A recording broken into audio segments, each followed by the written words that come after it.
अमित जी नमस्ते।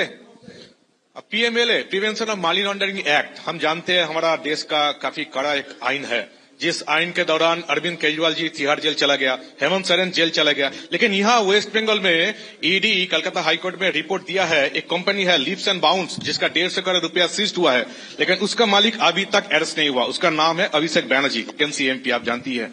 इसीलिए सेटिंग्स वगैरह ये जो लोग क्वेश्चन कर रहे हैं, इसीलिए सेटिंग्स वगैरह ये हवा उठ रहे हैं, नैरेटिव उठ रहा है। बीजेपी का जो लोअर लेवल का नेता भी है वो भी पूछ रहे हैं कि क्यों अभिषेक बैनर्जी अरेस्ट नहीं हुआ, उसका कंपनी का 150 करोड़ रुपया सीज हुआ फिर भी अरेस्ट नहीं हुआ। बीजेपी के लोअर लेवल के नेता का मुझ पर छोड़ दीजिए, बाकी भारतीय जनता पार्टी किसी भी एजेंसी के काम में दखल नहीं देती है। एजेंसी जो न्यायिक काम होगा वो जरूर करेगी, किसी से डरेगी भी नहीं, किसी को बचाएगी भी नहीं। মানুষের মনের যে প্রশ্ন, অর্থাৎ বাংলার মানুষের মনের যে প্রশ্নটা এতদিন বাংলার আকাশে বাতাসে সর্বত্র বিরাজমান ছিল। 150 কোটি টাকার সম্পত্তি বাজেয়াপ্ত হয়েছে লিপস অ্যান্ড বাউন্স কোম্পানির, কিন্তু সেই কোম্পানির যিনি মালিক অর্থাৎ যুবরাজ অভিষেক ব্যানার্জি, তিনি কিন্তু এখনো অ্যারেস্ট হননি। এই অ্যারেস্ট হননি কেন, এই প্রশ্নচিহ্ন মানুষের কাছে কিন্তু দীর্ঘদিন ধরে ঘুরে আসছে। যার ফলে অপরদিকে অন্য একটা থিওরি, অর্থাৎ সেখানে বলা হচ্ছে কি যে না, দিদি মোদি সেটিং, অর্থাৎ সেটিং তত্ত্ব কিন্তু এখানে খাবি দেওয়া হচ্ছিল।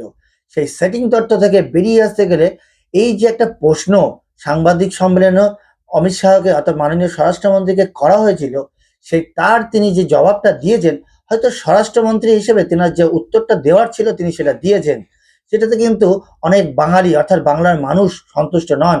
কিন্তু স্বরাষ্ট্রমন্ত্রীর পদে থেকে এর বাইরেও তিনি বলতে পারেন না, বলা উচিত নয়।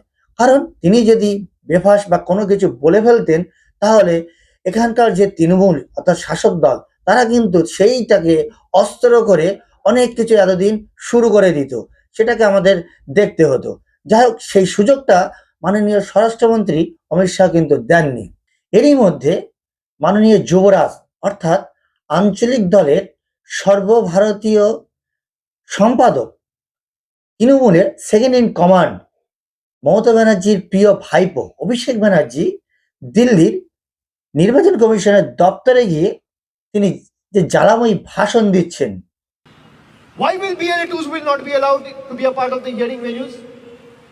If they can be a part of the entire SIR process when the enumeration forms were distributed, if they can remain present within the polling station when the votes are being cast, why can't they be a part of the hearing process? What is it that the election commission is trying to hide? Why is it not making the logical discrepancy list public? How can you clean a list by hiding details? Answer me. उनको लगता है गला उठा के बात करेगा और थोड़ा बहुत जोर से बोलेगा तो सब दब जाएगा। हम लोग जब बात करना शुरू किए, पहली बात तो जब कोई बोल रहा था वो रोकने टोकने लग गया। He started losing his temper, मेरे तरफ उंगली उठाने लग गया। फिर मैंने बोला you are nominated, I am elected, आपका उंगली नीचे करके बात करिए।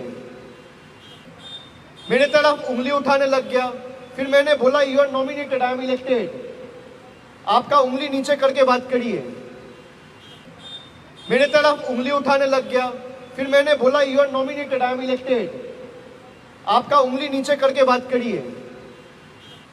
I am standing outside the election commission office, there it goes, Nirvachan Sadan election commission of India. Gyanesh Kumar must be hearing what I am saying before the media now. কারণটা কি?